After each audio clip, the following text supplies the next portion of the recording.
नमस्कार, स्वागत है आपका कमोडिटी फटाफट में, जहां हम आपके सभी सवालों के जवाब फटाफट अंदाज में देते हैं। आपके कोई भी सवाल हो तो आप हमें पूछ सकते हैं। नंबर आपके स्क्रीन पर दिखेगा, उस नंबर को नोट कर ले, 9136934065।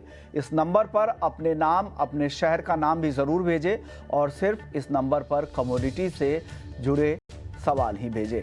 हमारे 3 मेहमान हैं जो आपके सवालों के जवाब देने वाले हैं। अजय केडिया हैं, केडिया कमोडिटी के एमडी और रिसर्च हेड हैं।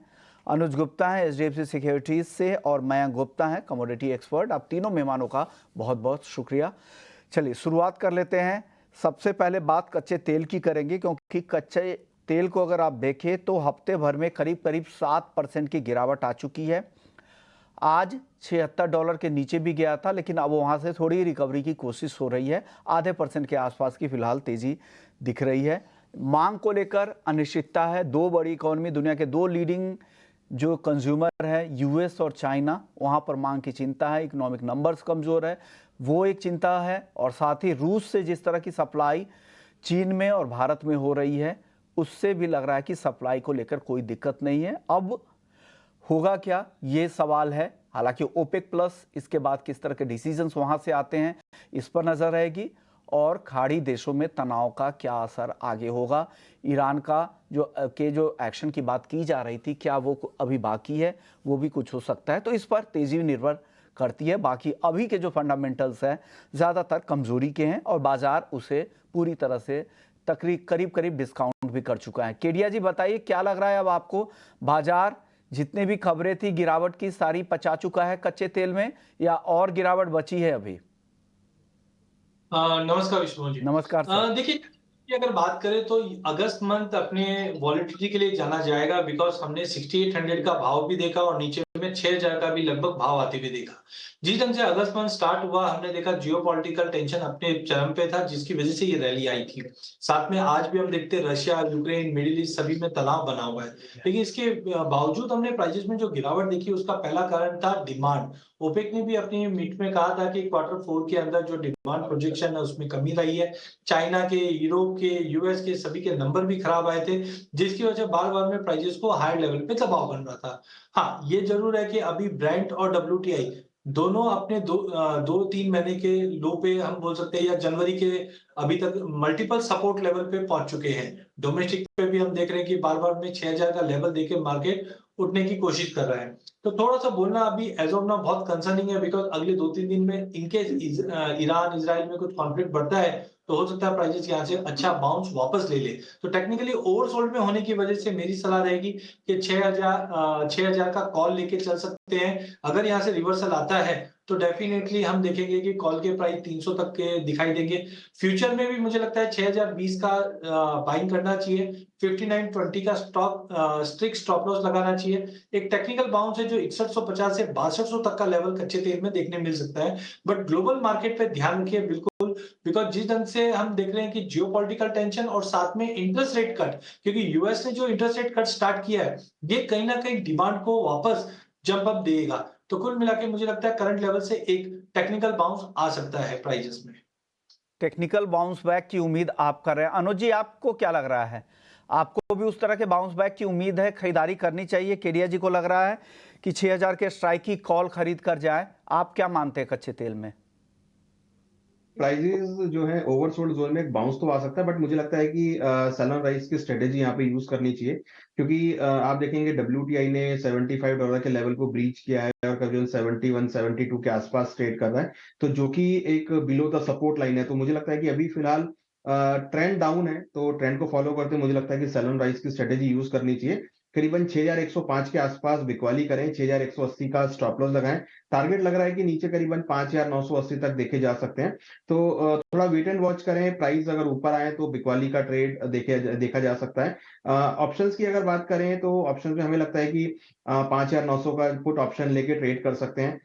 हमें लगता है कि उसमें भी आपको नीचे के लेवल्स देखे जा सकते हैं। तो ये व्यू है आपका कच्चे तेल को लेकर। मयंक जी, आप बताइए, आपकी राय क्या है? सर मेरे according as per derivative analysis 6000 की पुट पे काफी अच्छा ओपन इंटरेस्ट इंक्रीज हुआ है लास्ट 2-3 डेज से। तो 6000 का लेवल एक बहुत अच्छा सपोर्ट अभी क्रूड में एमसीएक्स में वर्क करेगा।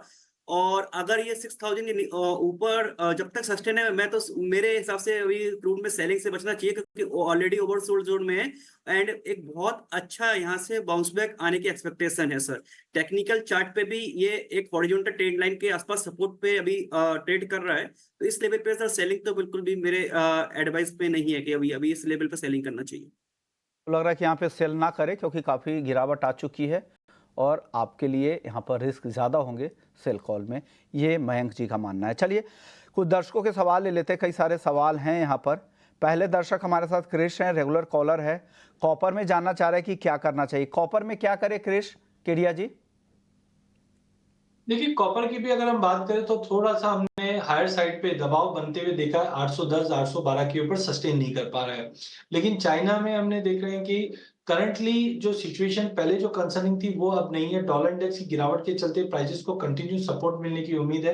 नो डाउट आज हमने अभी थोड़ी बहुत गिरावट जरूर देखी है, बट कुल मिलाकर लोअर लेवल पे बाइंग है। उसके 3-4 कारण है। सबसे पहले जितने भी प्रोड्यूसर है वो अपने प्रोडक्शन कम कर रहे हैं, डॉलर में गिरावट बनी हुई है। थर्ड कि जिस ढंग से रेट कट के जो ऑप्शंस बन रहे हैं ये पूरे बेस मेटल को सपोर्ट करेगा। जो सरप्लस था वो अब कम होना चालू हो चुका है। तो कॉपर में मुझे लगता है कि 796 797 इज गुड टू बाय।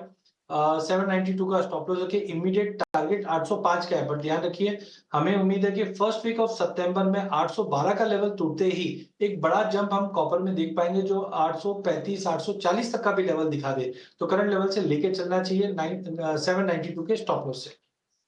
अगले दर्शक हमारे साथ नवनीत हैं राजगढ़ से।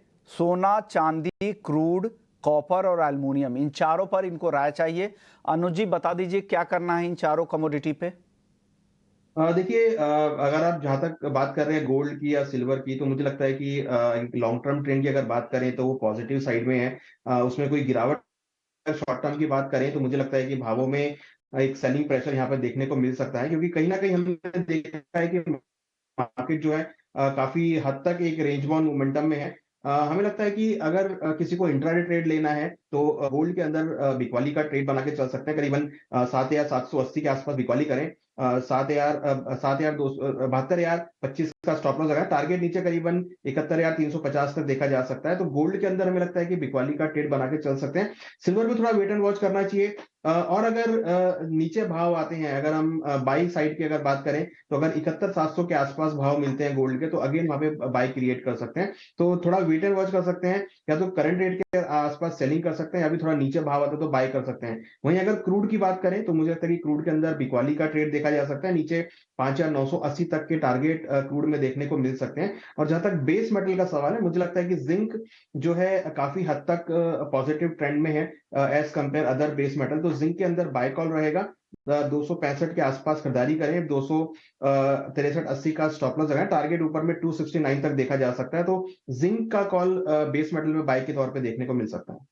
तो ये राय आपकी सभी कमोडिटीज पे अनुज जी की है। चलिए अब अगले दर्शक का सवाल ले लेते हैं। अगले दर्शक हमारे साथ हैं सतीश हैं। सोना आगे ऊपर जाएगा या नीचे, क्या सलाह देंगे मयंक जी? क्या गोल्ड में ऊपर या नीचे की राय है आपकी? मेरे हिसाब से एफओएमसी का कल जो मीटिंग थी उसमें रेट कट का ऑलरेडी उन्होंने बोला हुआ है, पर वो जो न्यूज है ऑलरेडी डिस्काउंटेड है मार्केट में, क्योंकि एमसीएक्स ने क्या हुआ था लास्ट लगभग 2 वीक्स पहले 68,800 से जो 72,000 तक का जो बाउंस बैक है ऑलरेडी वो रेट कट की वजह से ही डिस्क्लोज और डिस्काउंटेड है। तो मुझे लगता है कि अभी इस लेवल पे तो फ्रेश खरीदारी की मैं सलाह नहीं देना चाहता हूँ। मैं चाहता हूँ कि इस लेवल पे गोल्ड को आप बेच के चले, एंड गोल्ड में 71,400 से लेके 71,000 तक के टारगेट मिल सकते हैं। आपको लग रहा है बेचना चाहिए। मयंक जी एक और सवाल है गोल्ड पर ही। हितेश कुमार देसाई हैं उड़ीसा से। इनका सवाल है कि गोल्ड इनके पास 3 लॉट 71,000 रुपए पे शॉर्ट है, क्या करना चाहिए मयंक जी? इनको वेट करना चाहिए, 71,000 के नीचे आएगा सोने का भाव? यस सर, उनको एक मौका मिलेगा सर, उनको एक अपॉर्चुनिटी मिलेगी निकलने के लिए। उस रेट पे वो उनके रेट के आसपास आता है तो वो निकल जाएगी। रिया जी आप क्या सलाह देंगे इनको, हितेश कुमार जी को? 3 लॉट हितेश जी को जी मैं आपका जवाब उनको मिल गया है मयंक जी। केरिया जी से यही जवाब मैं चाह रहा हूं। केरिया जी आप क्या सलाह दे रहे हैं उनको?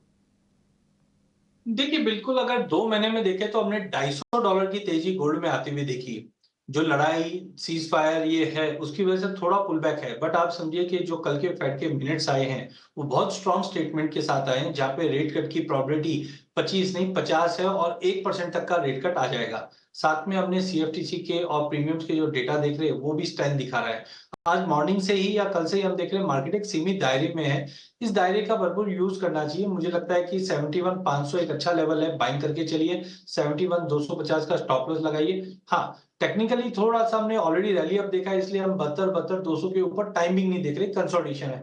बट एक सलाह है कि शॉर्ट बिल्कुल ही मत रहिए, बिकॉज आज भी हम देख रहे हैं कि इजराइल यूएस की तरफ से अपडेट्स आ रहे हैं कि वो रेडी है सीज फायर के लिए बात करने के लिए, लेकिन ईरान से अभी तक कोई भी एक सिंगल स्टेटमेंट नहीं आया है। वहीं दूसरी ओर यूक्रेन और रशिया के बीच में भी कॉन्फ्लिक्ट अब उल्टा होता हुआ दिखाई दे रहा है। यूक्रेन रशिया मॉस्को में ड्रोन अटैक करने पे आ चुका है, तो कहीं ना कहीं कोई भी अगर कॉन्फ्लिक्ट रेस होता है तो मुझे लगता है ये $2500 का लेवल अभी भी होल्ड करके रखा है स्पॉट मार्केट, ये सीधा 2560 से 2580 पे जाएगा, तो शॉर्ट बहुत रिस्की रहेगा।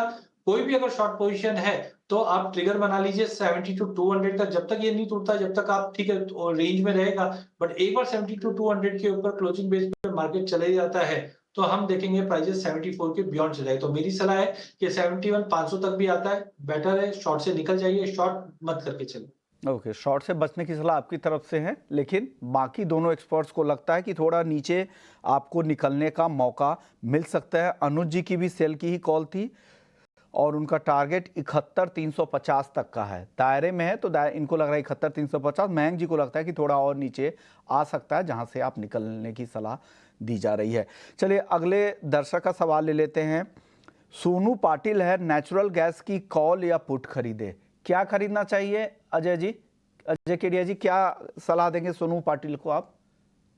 देखिए, नेचुरल गैस की अगर बात करें तो वैसे मुझे लगता है कि मार्केट एक बड़े दायरे में अटक चुका है। जिस ढंग से अगले हफ्ते का अगर हम वेदर कंडीशन देखते हैं तो ये दर्शाता है कि कहीं ना कहीं वार्म वेदर बढ़ेगा, जिसकी वजह से डिमांड इंप्रूवमेंट होगी। गिरावट का कारण है क्योंकि यूरोप के अंदर जो स्टोरेज लेवल है वो वैसे ओवरऑल ड्रॉप हुआ है, लेकिन जो इक्विटी और चेकोस्पेक करके जो कंपनीज है इनका जो प्रोडक्शन कट था वो अब वापस रिव्यू में है, तो थोड़ा बहुत पुल बैक है। तो मुझे लगता है ऑप्शन के जरिए एंटर करना ही बेटर रहेगा, जहां पे 180 का कॉल लीजिए, ₹4 में ₹1 का स्टॉप लॉस लगाइए, ₹10 तक का जंप मिलेगा। ओवरऑल वेदर कंडीशन को देखते हुए प्राइजेस मेरे को 188 190 तक का मैक्सिमम अपसाइड दिखाई दे रहा है, तो कुल मिला के लेके काम कर सकते हैं 180 के कॉल में।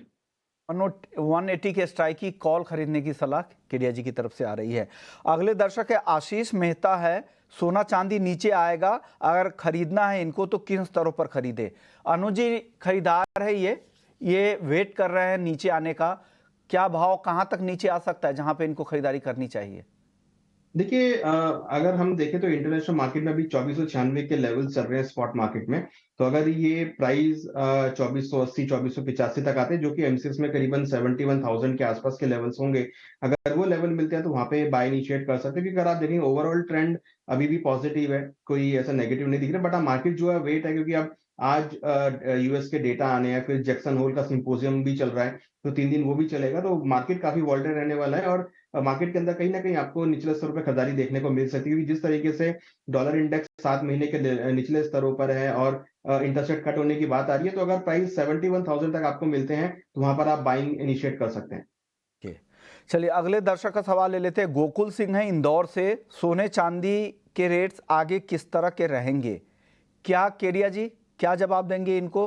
हालांकि ये ट्रेडर लग नहीं रहे हैं इनके सवाल से, किस तरह के भाव की उम्मीद है गोल्ड और सिल्वर को लेकर आपकी?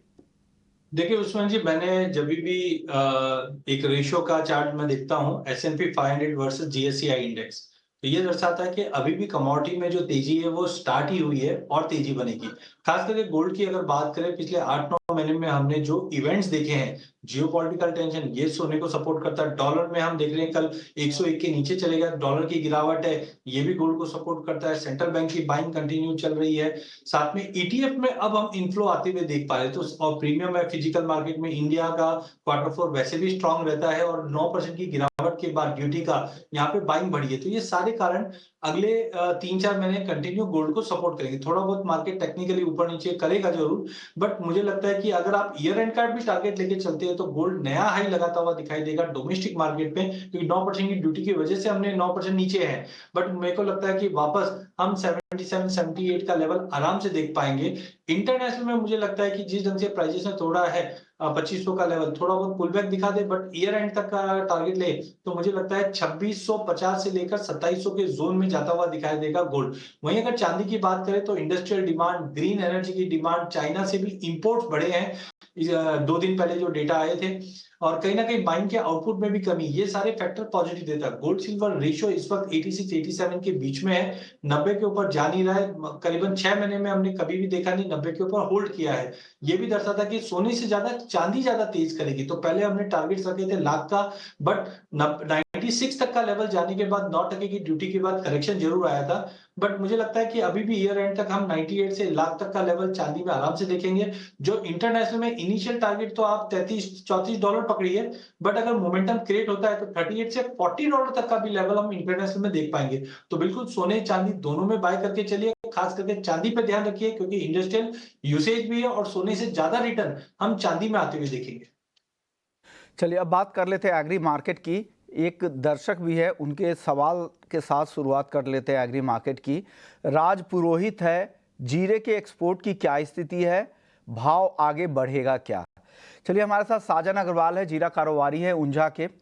साजन जी आप बता दीजिए सर, क्या राज पुरोहित जी के सवाल का एक्सपोर्ट की क्या स्थिति है और भाव आगे बढ़ेंगे क्या? ज्यादा तेजी तो नहीं लग रही है एक्सपोर्ट की स्थिति। अभी कुछ एक कंट्री में माल जा रहा है, बांग्लादेश वगैरह, मगर क्या कि चाइना के भाव अभी काफी ऊंचे भाव चल रहे, तो एक चाइना की डिमांड थोड़ी क्रिएट होने की चांसेज है। तो चाइना की कुछ डिमांड आई भी है, तो हो सकता है यहाँ से 10 से 15 रुपए किलो भाव बढ़ सकते हैं, मगर ज्यादा तेजी की उम्मीद नहीं है। ओके, ओवरऑल डिमांड की अगर बात की जाए साजन जी, किस तरह की डिमांड है घरेलू बाजार में, किस तरह की डिमांड है, और भारत के जीरे की इंटरनेशनल मार्केट में किस तरह की डिमांड है? जी देखिए, मैं एक बात स्पष्ट कहूंगा आपसे कि इंटरनेशनल मार्केट में चाइना की क्रॉप जो है वो उनके लिए सफिशिएंट थी, मगर उन्होंने वहाँ के भाव ऊंचे होने की वजह से चाइना माल इंडिया से भी 2 दिन से लेना चालू किया है, और ऑल ओवर वर्ल्ड में सप्लायर केवल इंडिया ही है। तुर्की सीरिया का जो माल है वो उनकी घरेलू खपत में जाता है, और डोमेस्टिक डिमांड अभी थोड़ी श्रावण खत्म हुआ है तो अब आहिस्ते आहिस्ते चालू हो रही है डोमेस्टिक डिमांड। तो एक जीरे में मोमेंटम कुछ अच्छा दिख रहा है। ओके, मोमेंटम कुछ अच्छा अगर दिख रहा है तो वो मोमेंटम कहाँ तक लेके जाएगा जीरे को सर? रिसेंट मैं समझता हूँ कि विद इन 15 डेज में ये 265-270 के आसपास टच करेगा। ओके, 270 तक दिख रहा है। और थोड़ा और मीडियम अगर आगे बढ़े, साल अंत तक, दिवाली तक की अगर बात की जाए तो कहाँ तक जाते जीरे का भाव आप देख रहे हैं? जी देखिए, अगर चाइना की अगर डिमांड आ गई तब तो जीरा 285 से 300 तक भी टच कर सकता है, अगर चाइना की डिमांड आती है तो। वरना ये भाव यहीं पे एक बार रेंज बाउंड चलेगा। ज्यादा अच्छी लंबी तेजी की कोई गुंजाइश नहीं है जीरे के अंदर, माल काफी पड़ा हुआ है। ओके, माल काफी है, लंबी तेजी की संभावना कम लग रही। तो क्या लग रहा है आपको साजन अग्रवाल जी कि क्या इस बार की स्विंग अब कम होगी? अगर भाव नहीं मिलेंगे तो लोगों का रुझान भी कम होगा? बिल्कुल 100% स्विंग कम होनी चाहिए, क्योंकि किसानों के मेरे हिसाब से अभी तक जो सिनेरियो सामने आ रहा है कि करीबन 25 से 30 लाख बोरी माल कैरी फॉरवर्ड होना चाहिए जो किसानों के घर में पड़ा हुआ है। तो किसान स्विंग कम करेंगे, ये बात एकदम परफेक्ट है आपकी, एकदम निश्चित है। ओके, शुक्रिया सर, आपने वक्त दिया हमें। केरिया जी आप बताइए, आपकी एनालिसिस, आपकी रिसर्च क्या कह रही है जीरे को लेकर?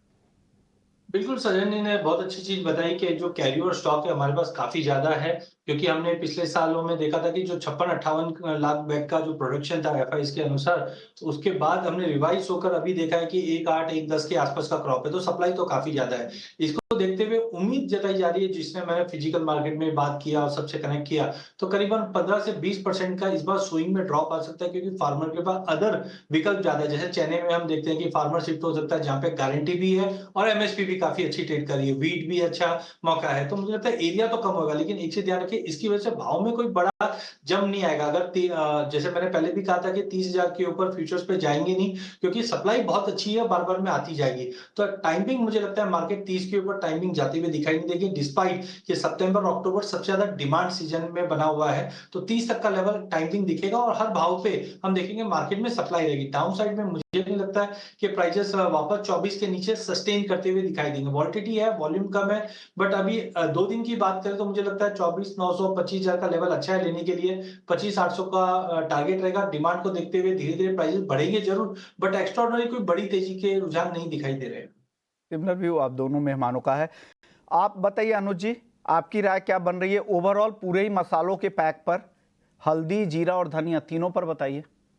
देखिए मसालों की अगर आप बात करेंगे तो काफी ओवर सोल्ड जोन में भाव आए हैं और हम देख रहे हैं कि इन स्तरों पर जो डिमांड है वो बढ़ती हुई दिखाई दे रही है। हालांकि डिमांड की स्पीड उतनी तेज नहीं है, मगर हाँ धीरे धीरे अब डिमांड एक्टिव होती हुई दिख रहा है। हम देख भी रहे हैं कि प्राइस यहाँ पे काफी कंसोलिडेट कर रहे हैं। तो मुझे लगता है कि ये जो लेवल्स हैं, ये जो भाव चल रहे हैं अभी, ये एक खरीदारी के लेवल हो सकते हैं। और आगे चलकर मुझे लगता है कि एक अच्छा खासा बाउंस बैक हम एक्सपेक्ट कर रहे हैं जीरा में, धनिया में, और अगर टर्मरिक की बात करें तो उसमें। तो मुझे लगता है कि फिलहाल अभी बिकवाली से बचना चाहिए, क्योंकि कहीं ना कहीं हम ये भी देख रहे हैं कि ज्यादा बारिश होने की वजह से क्रॉप डैमेज की भी खबर मार्केट में आती हुई देख रहे हैं। जो क्वालिटी कंसर्न है वो भी यहाँ पर आते हुए दिख रहे हैं, तो जो कि इम्पैक्ट करेंगे। तो ये स्तर मुझे लगता है कि बिकवाली के नहीं है, यहाँ पर थोड़ा वेट एंड वॉच करें। और अगर ट्रेड देखना है तो मुझे लगता है कि यहाँ पे खरीदारी देखी जा सकती है। जैसे कि हम देख रहे हैं कि धीरे धीरे एक्सपोर्ट डिमांड भी आती हुई दिख रही है। तो डेफिनेटली डिमांड लेवल्स हैं यहाँ पर, मुझे लगता है कि मार्केट कंसोलिडेट करेगा और एक बाउंस बैक सभी मसालों में आपको देखने को मिल सकता है। तो ये व्यू है आपका मसालों को लेकर। एक सवाल है विलास नाइक जी ने भेजा है, हल्दी के रेट आगे बढ़ेंगे क्या? महाराष्ट्र से है। केडिया जी, हल्दी के दाम आगे बढ़ेंगे क्या? क्या जवाब देंगे इनको? देखिए विश्वनाथ जी, अगर हम हल्दी की बात करें तो फंडामेंटल दिखाता है कि इस बार जो प्रोडक्शन हुआ था लास्ट ईयर का कैरी ओवर, उसके हिसाब से हम शॉर्टेज में जाने वाले, क्योंकि नया क्रॉप जो आएगा वो फरवरी में ही आएगा। बट अभी जो मार्केट में गिरावट आई है उसके दो मुख्य कारण था। एक तो सोइंग का एरिया बढ़ा है, जो अब माना जाता है कि 30 से 35% का सोइंग का एरिया बढ़ा है।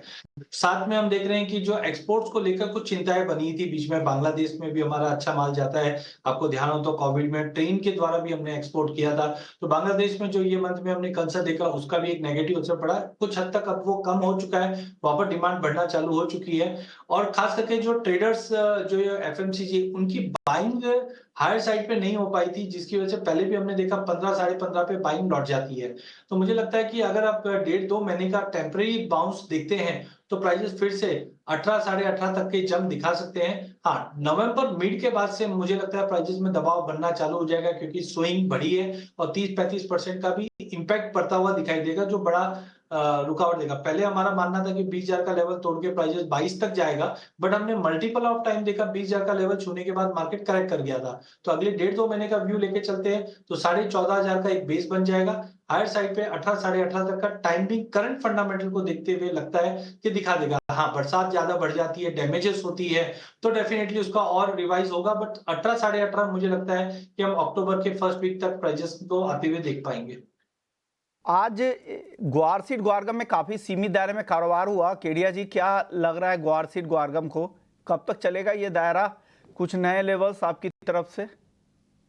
बिल्कुल, दायरा तो अगर हम देखें तो पिछले 8 महीने से यही दायरा है। 5100 के नीचे नहीं जा पा रहा है, 5600 के ऊपर नहीं जा रहा। मैंने कई बार कहा भी है कि 5600 के ऊपर जाएगा तो बड़ी तेजी बनेगी, और एग्जैक्टली 1-2 अगस्त को हमने देखा कि जैसी प्राइसेस ने 5600 का लेवल छुआ, इमीडिएटली 5740 का स्पाइक कर गया, बट सस्टेन नहीं कर पाया। और आज भी जिस ढंग से मार्केट में हम देख रहे हैं कि जो तेजी मंदी हो रही है वो वॉल्यूम की कमी की वजह से हो रही है, पार्टिसिपेशन कमी की वजह से हो रही है। बट करंट लेवल पे देखिए शॉर्ट करके कोई मुझे लगता नहीं फ्रूटफुल है कि मुझे यहाँ से 2-5 हजार रुपए की मंदी लग रही हो तो मैं बोलूं भी कि यहाँ से आप बेचिए, आपको 500-700 पॉइंट नीचे मिल जाए, क्योंकि पिछले एक साल में हमने 5100 के नीचे देखा ही नहीं है। तो करंट लेवल से शॉर्ट की सलाह नहीं है, स्टेडीली बाय कीजिए, थोड़ा थोड़ा बाय कीजिए। 5150 पे बाय कीजिए, ऊपर में 5300 का भाव रहेगा।